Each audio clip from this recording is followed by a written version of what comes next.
గౌతమ్ గారు నమస్తే సార్. నమస్తే అండి. గౌతమ్ గారు, మనం యూట్యూబ్‌లో వచ్చినాక యూట్యూబ్‌లో కొంతమంది స్టార్‌లని చూసాం. మనం అవునండి. చాలా సార్లు కూడా మాట్లాడుకున్నాం. 'జడా శ్రవణ్ కుమార్', అలాగే మనకి 'దిలీప్ శంకర'. ఈ 'దిలీప్ శంకర' సోషల్ మీడియా వచ్చినాక ఎంత ఫేమస్ అయ్యాడంటే, ఒకప్పుడు చూసుకుంటే జనసేనకి 'పవన్ కళ్యాణ్' కన్నా ఈయన ఎక్కువ అన్నట్టు కలరింగ్ ఇచ్చారన్నమాట. ఎందుకంటే నిజంగా అవును. చూడాలంటే పవన్ కళ్యాణ్ కూడా బోలెడన్ని సూచనలు కూడా చేస్తుండేవాడు. పార్టీని ఎలా నడపాలంటే అని. అవును. జనసేన ఫాలోవర్స్ 'పవన్ కళ్యాణ్' కన్నా ఈయన ఎక్కువ అభిమానిస్తారు. ఈయన కోసం అవును. పవన్ కళ్యాణ్ కూడా వదులుకుంటారాళ్ళు. అంత ఫాలోయింగ్ వచ్చింది. బట్ ఎందుకో లాస్ట్‌లో మాత్రం పవన్ కళ్యాణ్ గారు కూడా ఈయన్ని దూరం పెట్టారు కొన్ని కారణాల వల్ల. కాకపోతే ఎప్పటికప్పుడు సెన్సేషన్ కోసం ట్రై చేస్తా ఉంటాడు సార్. ఎంత నీచంగా మాట్లాడతాడో మనం చూసాం.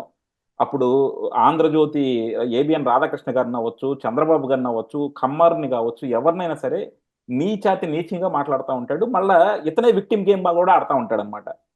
సో, ఇప్పుడు అవునండి. ఇతను పెద్ద పునీతుడిలాగా వచ్చేసి మన ఈయన పేరేంటి? మన ఇప్పుడు సినిమా హీరో 'రాజ్ తరుణ్' అలాగే ఆ! 'లావణ్య ఆ! చౌదరి'. 'రాజ్ తరుణ్', 'లావణ్య' ఇష్యూ. 'రాజ్ తరుణ్', 'లావణ్య చౌదరి' ఇష్యూలో ఈయన ఇన్వాల్వ్ అయ్యాడు.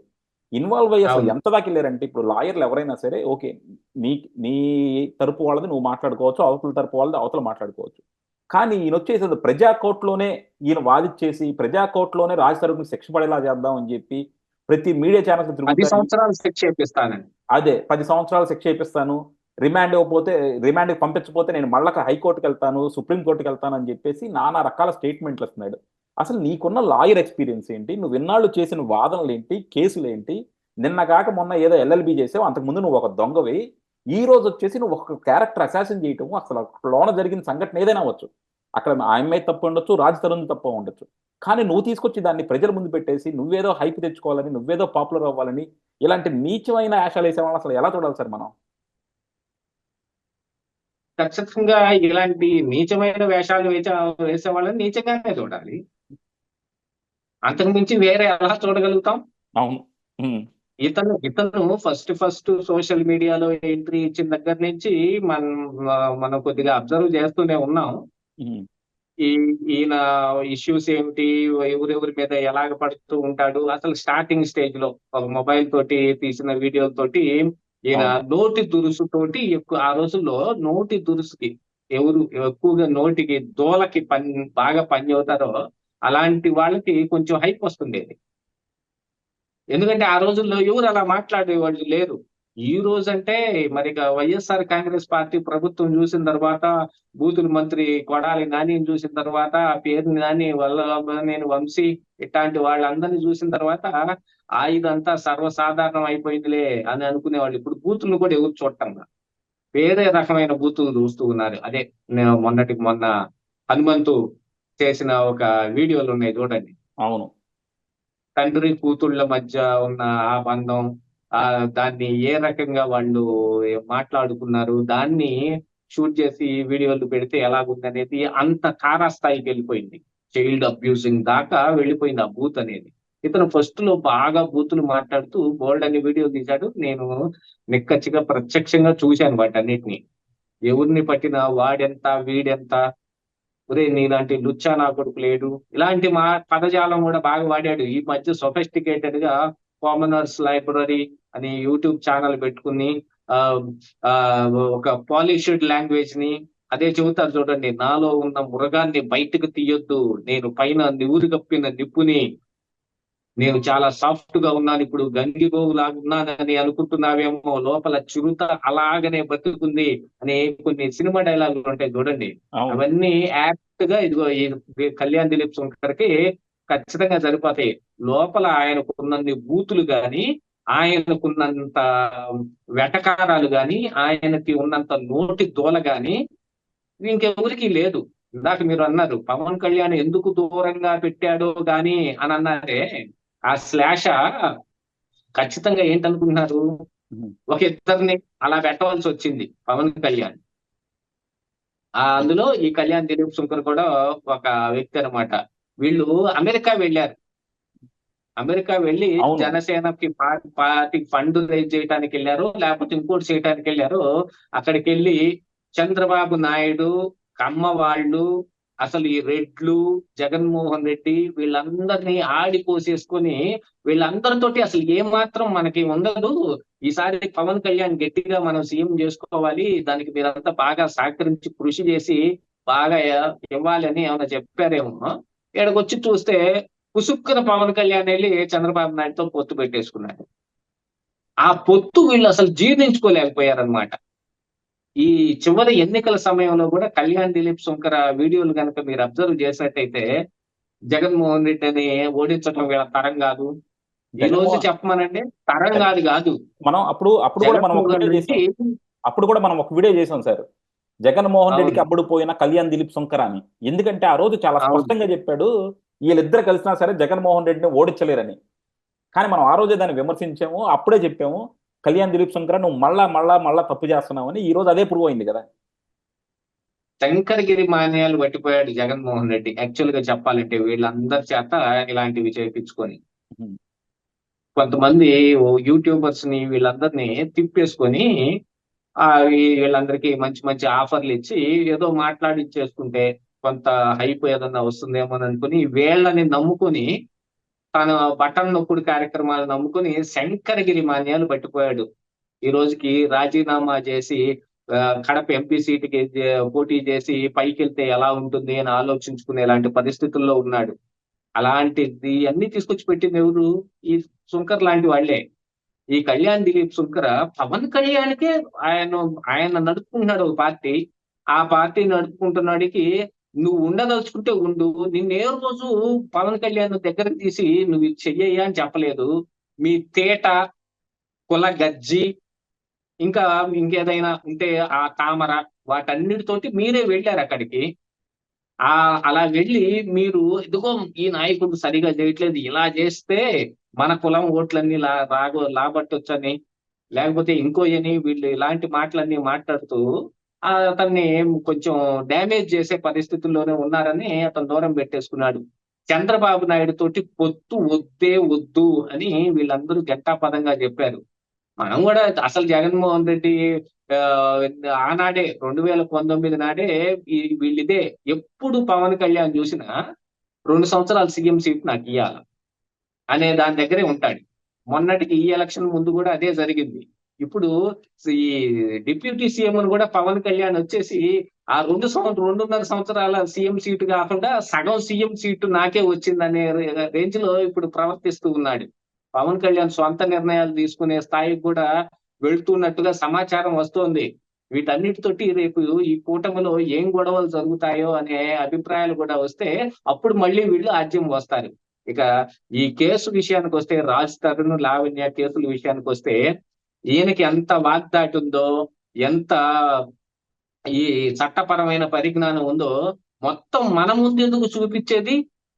అక్కడ ఒక ఆయన ఉంటారు కదా, జడ్జి గారు, ఆయన ముందు నీ మొత్తం ప్రావీణ్యం చూపించావనుకో కేసు నీ వైపు కొట్టేస్తాడే. అప్పుడు నువ్వు చేయదలుచుకుంది జరిగిపోయింది. వద్దు, నోటు తోల మా ముందు కాదు, జడ్జి గారి ముందు చూపించు. సార్ ఆయన ముందు చూపిస్తే. ఒక డౌట్ సార్ నాకు, అంటే మనం సినిమాల్లో కూడా చూస్తూ ఉంటాం అనమాట. సినిమాల్లో కూడా ఏంటంటే వీళ్ళు పెద్ద మీడియాలో బిల్డప్ ఇచ్చేస్తారు. బిల్డప్ ఇచ్చేస్తే పాపం బాధితురాలను లేకపోతే ఆ వీకర్ సెక్షన్ కాపాడతారనుకుంటాం. చివరికి ఏమవుతారంటే అవతల వాళ్ళకి అమ్ముడుపోతా ఉంటారు. మేము ఎంత పొటెన్షియల్ చూపించుకోవడానికి వీళ్ళకి ఇది ఒక అవకాశం అనమాట. అంటే ఈయన చేస్తాడని చెప్పట్లేదు, ఇలాంటివి చాలా జరిగినాయి కదా. సో ఆ కోవలో మనం ఏమైనా చూడాలి. మనం చెప్పలేం. అవును, ఇలాంటివి చేస్తాడని చెప్పకపోయినా చేయడని కూడా మనమే చెప్పలేం కదా. అవును. ఇతను OLX లోనే కొన్ని దొంగ ఫోన్లు అమ్మిన వ్యక్తి కదా ఆయన. స్టార్టింగ్ స్టేటస్ లో కొన్ని దొంగ ఫోన్లు అమ్మితే ఇతని మీద కేసులు కూడా పడ్డాయి. దాన్ని తర్వాత మసిబూసి మారేడుకాయ చేసి ఎవరిని పడితే వాడిని నోటుకొచ్చినట్టు తిట్టేసి అది అలా జరగలేదు, ఇది ఇలా జరగలేదు అని చెప్పుకున్నంత మాత్రాన్ని ఏం కాదు. ఆ కేసులు వీగిపోతే పొయ్యి ఉండొచ్చేమో. ఎందుకులే ఇప్పుడు ఈ పెంట గెలుపుకోవటం అని చెప్పి అవతలోడు కేసులు వదిలేసుకొని ఉండొచ్చేమో. కానీ మీ మీద కేసు పడింది కదండి. కేసు పెట్టారా లేదా? పెట్టడానికి ఏదైనా ఒక ఆధారం ఉండాలా? ఎవరు జగన్మోహన్ రెడ్డి లాగా కేసులు పెట్టలేరు. దళితుల మీదే SC ST కేసులు పెట్టినట్టుగా పెట్టరు కదా. ఆనాడు కొంచెం మంచి ప్రభుత్వమే నడుస్తుంది ఈయన మీద కేసులు అయిన రోజున. వీటన్నిటి తరువాత ఇతను చిట్ట చివరి సమయంలో ఆ లా చదివాడు. ఈయన ఇలాగా ఈ చదివిన దాన్ని మరి ఏం ప్రావీణ్యం చూపిస్తున్నాడో మరి కోర్టుకెళ్ళి ఆ జడ్జి గారి ముందు కూడా ఎవరు రానార్ అని బల్ల గుద్దుతున్నాడేమో మనకు తెలియదు, కానీ యూట్యూబ్ లో మాత్రం బల్లలు గుద్దటం, పగల కొట్టడం, నోటుకు వచ్చినట్టు వాగటం అన్ని చేస్తా ఉన్నాడు. మీకేం చాతుర్యం ఉన్నా జడ్జి గారి ముందు చూపించు, అక్కడ ఏపించు. రాజ్ తరుణ్కి 10 సంవత్సరాలు శిక్ష పడుతుంది అని యూట్యూబ్ లో కాదు, జడ్జి గారి చేత చెప్పించు చూద్దాం. దమ్ముంటే జడ్జి గారితో చెప్పించు చూద్దాం. కుదరదే. వాళ్ళిద్దరి మధ్య ఉన్న సంబంధం ఏమిటి అనేది రాజ్ తరుణ్ ఏమి ఎక్స్ప్లెయిన్ చేశాడు, లావణ్య ఏమి ఎక్స్ప్లెయిన్ చేసింది, వాళ్ళిద్దరూ ఎందుకు కొట్టుకున్నారు, తర్వాత ఏమి జరిగాయి, ఇలాంటివి ఇప్పుడు కొంచెం సాంఘిక పరమైన దీంట్లో ఈ వివాహేతర సంబంధాలు వీటిల్లో కొంత డిస్టర్బెన్సెస్ నడుస్తున్నాయి. ఏది ఈ పాశ్చాత్య సంస్కృతి మొత్తం వచ్చి మన మీద బాగా ప్రభావం చూపించడం మొదలు పెట్టిన తర్వాత డేటింగ్లని, ఇంకా లేకపోతే కోలివింగ్ అని, ఇట్లాంటి వాటన్నిటితోటి వచ్చిన ఈ సమస్యలు ఇవన్నీ. పూర్వకాలంలో ఇలాంటివి ఏమి లేవు కదా, హాయిగా పెళ్లిళ్ళు చేసుకున్నారు. లేదు, వివాహేతర సంబంధం ఉంటే చాటుగా ఉండేది, ఎవరు బహిర్గతంగా వచ్చేవాళ్ళు కాదు. అది ఒక బయటపడితే అతను పరువు పోతుందేమో అనేంత స్థాయిలో ఉండేది. కానీ ఇప్పుడు ఇలాగైపోతే ఇలాంటి వాళ్ళందరికీ బాగా ఊతం ఇచ్చినట్టు అవుతుంది. ఇలాగా ఒక సెన్సేషనల్ గా ఏదైనా ఒకటి ఉంటే దాంట్లో ఇతను ఖచ్చితంగా కనపడుతూ ఉంటాడు. ఇంతకు ముందు కూడా 2-3 కేసుల్లో కూడా ఇలాంటి సెన్సేషనల్ వాటిల్లోనే కనపడతా ఉంటాడు. మరి ఆ నల్లకోట వేసుకొని కనీసం జడ్జి గారి ముందు నుంచుంటారో లేదో కూడా మనకి తెలియదు. అలాంటివి ఎందుకంటే కోర్టులో వీడియో కెమెరాలు తీస్తే బాగోదని మరి ఈయన అక్కడ ఇవన్నీ తీసి యూట్యూబ్ లో రిలీజ్ చేయట్లేదేమో. అంటే కంటెంప్ట్ ఆఫ్ ది కోర్ట్ అవుతే మళ్ళీ ఎక్కడ లా పట్టా పీకేస్తారో, బార్ కౌన్సిల్ నుంచి డీబార్ అంటారేమోనని భయంతో ఆగి ఉంటాడు. అలాగే సార్, మీడియా ముందు కూడా కోటేసుకొని మాట్లాడతాడు, అదే నాకు అర్థం కాదనమాట.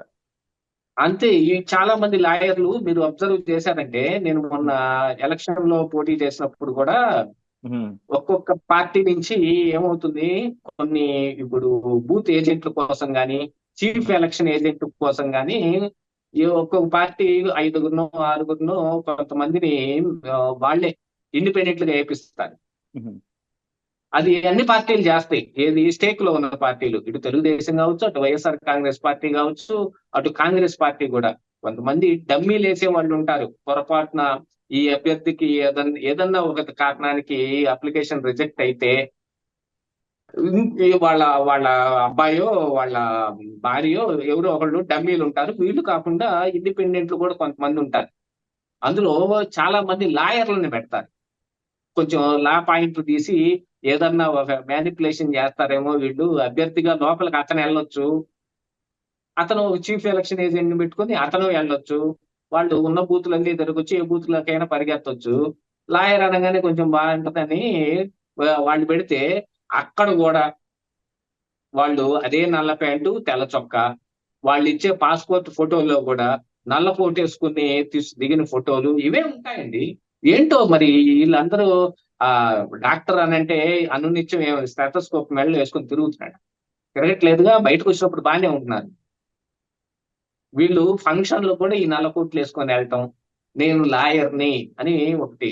ఎందుకంటే కేసులు వచ్చేదానికి, ఆ కేసులు కోర్టులో అటెండ్ అయ్యి దాని మీద సంపాదించే డబ్బు గాని, ఆ కేసులు గెలవటం మూలాన మరి ఆ పార్టీ దగ్గర నుంచి వచ్చే డబ్బులతోటి గాని ఏమి చేయటం కొద్దిగా కష్టం కదా. ఇలా మ్యానిపులేషన్స్ కోసం నేను లాయర్ని అని తెలిస్తే ఉండే ఒక ఇది ఉంటుంది చూడండి, అలాంటి ఒక ఏదన్నా లిటిగేషన్స్ ఉన్నప్పుడు దాంట్లో డబ్బులు సంపాదించడానికో ఇలాంటివన్నీ చేస్తా ఉంటారు. అనునిత్యం కోటేసుకొని తిరిగితే ఇది మన భారతదేశం ఏంటండి? ఏమన్నా చలి ప్రదేశమా? లేదు, ఇది మనమేమన్నా ఉత్తర భారతంలో ఉన్నామా? ఢిల్లీలో -డిగ్రీస్ దాకా చలి వెళ్తుంది, మంచు గడ్డగడుతుంది అని అంటానికి. మనం ఉన్న ఆంధ్రప్రదేశ్ రాష్ట్రంలో ఇది బాగా ఉష్ణోదకమైన ప్లేసు. ఎక్కడ కోట్లు వేసుకొని తిరగటం ఏమిటి? తెలంగాణ అయితే గాని, ఆంధ్రప్రదేశ్ అయితే గాని కోర్టు ఎందుకు అని అంటే వాళ్ళకున్న దీన్ని చూపించుకోవటానికి, మేము లాయర్లం అని చూపించుకోవటానికి. లా పట్టాన్ని మొహాన్ని అతికించుకొని తిరిగితే బాగోదు కదా. అందుకని ఒంటి మీద కోట్ లాగా వేసుకుంటారనమాట. ఎక్కడైనా సరే ఏదన్నా మ్యానిపులేషన్ ఉంటే, ఏదన్నా మాల్ ప్రాక్టీస్ ఏదైనా చేయాల్సి ఉంటే మేము చేస్తాం అని అనునిత్యం వాళ్ళు చెప్పుకుంటూ ఉంటానికి. అదొక టాక్టిక్స్, టెక్నిక్ అన్నమాట. అదే. ఇక్కడ ఇక ఈ వివాదాలు విషయానికొస్తే, ఈ వివాదాల విషయంలో కూడా అంతే. ఈ కళ్యాణ్ దిలీప్ సుంకర ఖచ్చితంగా అదే పని చేస్తా ఉన్నాడు. సెన్సేషన్ గా ఏది ఉంటదో చూడటం, ఆ సెన్సేషన్ పట్టుకొని వేలాడుతూ మీడియాలో కనిపించడానికో, సోషల్ మీడియాలో హైప్ అవటానికో, అంటే నా కామనర్స్ లైబ్రరీ నాది మంచి ఫేమస్ తెలుసా, నాకున్నది ఏంటంటే దాంట్లో కూడా నువ్వు కోటేసుకొని కూర్చుంటావు, అది గుర్తుపెట్టుకో ఒకసారి. యా నీకున్న అభిప్రాయాన్ని పాలిష్డ్ గా చెబుతున్నట్టు, ఉపమానాలు ఇవన్నీ కాదు కావాల్సింది, అసలు మ్యాటర్ కావాలి. యా ఆ ఒకటి మ్యాటర్ ని బా అతను మ్యానిపులేట్ చేసే దాంట్లో ఆయన చేసుకునేది చేసుకుంటాడు. చివరాఖరికి అతనుకున్న పరిజ్ఞానం గాని, ఆయనకున్న ఉద్దేశాలు గాని మొన్న ఎన్నికల సైతం బయటపడిపోయాయి. యా డెఫ్ ఆ బయటపడటం మూలానే ఇప్పుడు అతన్ని ఎవరు ఎక్కడ రానివ్వరు కదా. అవును. అందుకని ఇలాంటి సెన్సేషన్స్ కోసం బయలుదేరుతూ ఉంటారు.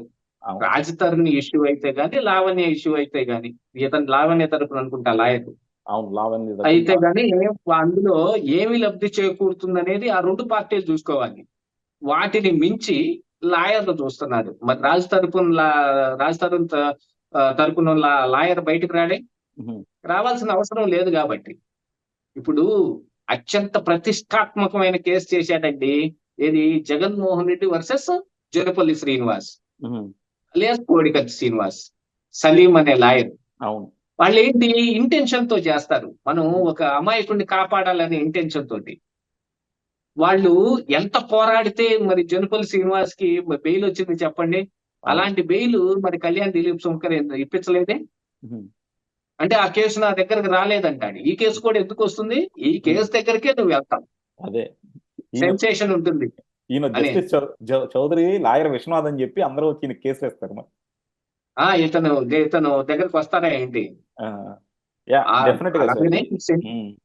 యాహ్! కేవలం సెన్సేషన్స్ వెతుక్కుంటూ అక్కడికి వెళ్లి కాలం, పబ్బం 2 గడుపుకుంటూ ఉంటారు ఈళ్ళందరూ. అవును. ఒకటైతే మీరు అంతే తప్ప వీళ్ళని వేరే రకంగా దేని రకంగా చూడాల్సింది లేదు. అవును. వెనకటికి ఒక సామెత ఉండేది. మరి ఆ సోదరులు బాధపడతారేమో తెలీదు గానీ, గుడిపూడి జంగాలని హుహు. సామెతలుండేయి. అవును. హ్మ్. ఊరంతా వాళ్ళు భిక్షాటన చేసి వచ్చి శివాలయంలో పడుకున్నాక అక్కడ వాళ్ళు కోసే కోతలు మామూలుగా ఉండవు. హుహు. రేపు పొద్దున ఆ 10 ఎకరాల చెక్క సంటోడికి రాసేసి, ఈ హుహు. 20 ఎకరాల ముక్క నేను ఒకదాన్ని అక్కడ మెయింటైన్ చేస్తున్నాను కదా, దానికి ఇచ్చేసేసి నా దగ్గర ఒక 200 సెవరీల బంగారం ఉంది. దాన్ని మా ఆవిడకి అలానే పెట్టేసేసి, నేను పలానా చోటకెళ్తూ ఉన్నాను. అక్కడికి వెళ్తే ఒక 50,00,00,000 లాభం వస్తుంది. ఇట్లాంటి మాటలన్నీ మాట్లాడుకొని, హుహు. తెల్లారికి లేసి ఎవడి అడ్డబొట్టు వాడు పెట్టుకొని, ఎవడి జోలె వాడు సంకకి తగిలించుకొని మళ్ళీ భిక్షాటనకు పోతారు. ఇయన్నీ అలాంటి కేసులే. వీటన్నిటిని అదే మాటతోటి అంటారు మరి. యాహ్! డెఫినెట్‌గా సార్. ఇందాక వేరే కొత్తగా ఏం చేస్తాడు చెప్పండి? యాహ్! ఇతను ఆ గోడకి చీలక తగిలిచ్చిన నల్లకోట ఒకటి తీసి తగిలించుకొని పరిగెత్తుకుంటూ వాళ్ళ దగ్గరికి వెళ్తాడు. యాహ్! ఎవరో ఒకళ్ళొచ్చారు. ఇతను సోషల్ మీడియాలో బాగానే ఐడెంటిఫై అయిన పర్సనే గదా, పెట్టుకుందాంలే అని పెట్టుకుంటారు. మరి ఏమాత్రం చదివాడో, ఎంత మరి మెరిట్ స్టూడెంటో అది జడ్జి ముందు చూపిస్తే బావుంటుంది. మీడియా ముందెందుకు? యాహ్! నీకు సరే. దమ్ముంటే మీడియా ముందు రాజ్ తరుణ్‌కి 10 సంవత్సరాలు శిక్ష ఇస్తానని చెప్పావు గదా, అది జడ్జి ముందు ఏపిచ్చి చూపిచ్చాల. అదే. హ్మ్. అప్పుడు ఖచ్చితంగా కళ్యాణ్ దిలీప్ శుంకర ఆహ్, అన్న మాట మీద నిలబడతాడనో, లేకపోతే చెప్పిన పని చేయగలుగుతాడనో అనుకుంటాను. యాహ్! అలాంటి ఆస్కారం ఎంత వరకుంది? Yeah! According to the law sections అని ఎవరైనా చెప్పుకోవచ్చు. కానీ హ్మ్. జరిగేదేం ఉండదక్కడ. చాలా చూసాం ఇలాంటివి. యాహ్! డెఫినెట్‌గా సార్. ఇందాక మీరు ఒక మాట అన్నది మాత్రం చాలా కరెక్ట్ అనమాట. ఎందుకంటే రాజకీయంగా అన్నేపుల నుంచి నష్టపోయాడు. జనసేనలో ఉన్నాడు. తర్వాత వైఎస్ఆర్‌సీపీకి మద్దతు పలికాడు. సో, అటు జనసేనకి కాకుండా, ఇటు వైఎస్ఆర్‌సీపీ కాకుండా, ఇటు తెలుగుదేశానికి కాకుండా, ఎటు కాకుండా పోయాడు కాబట్టి, ఇప్పుడు మళ్ళా ఇంకో కొత్తదాన్ని ఎతుక్కుంటున్నాడనమాట. రాజకీయాల నుంచి వచ్చేసి ఒక సెన్సేషన్ ఎతుక్కొని, సో, ఇలాంటి ఇంకా ఈ అమ్మాయిల కేసులు, లేకపోతే ఇలాంటి బ్లాక్‌మెయిలర్ కేసులు ఇవి పట్టుకొని కొద్దిగా సెన్సేషన్ అవుదామని చూస్తున్నాడు సార్. ఎందుకంటే ఇలాంటి యూట్యూబర్స్‌ని కూడా మనం చాలా మందిని చూసాం. సో, డెఫినిట్‌గా ఏంటంటే ఆళ్ళు ఒక్కోసారి ఒక పందా ఎతుక్కుంటూ ఉంటారనమాట. ఒకటి వర్క్ ఔట్ అవ్వకపోతే ఇంకోటి అని జెప్పి. సో, అదే పందాలో ఎళ్తున్నారు తప్ప ఈ నిజాయితీ, నిబద్ధత ఎంతుందన్నది మీరన్నట్టు రాజ్ తరుణ్‌కి నిజంగా ఈయన 10 సంవత్సరాలు శిక్షించితే, లేదంటే ఆ కేసులో ఎవరిదో తప్పు తేల్చగలిగితే అప్పుడు ఈయన ఈయన ఒక మంచి లాయరు. సత్తా ఉన్న లాయర్ అని చెప్పి మనం నమ్ముదాం. థ్యాంక్ యూ అండి. Thank you very much sir.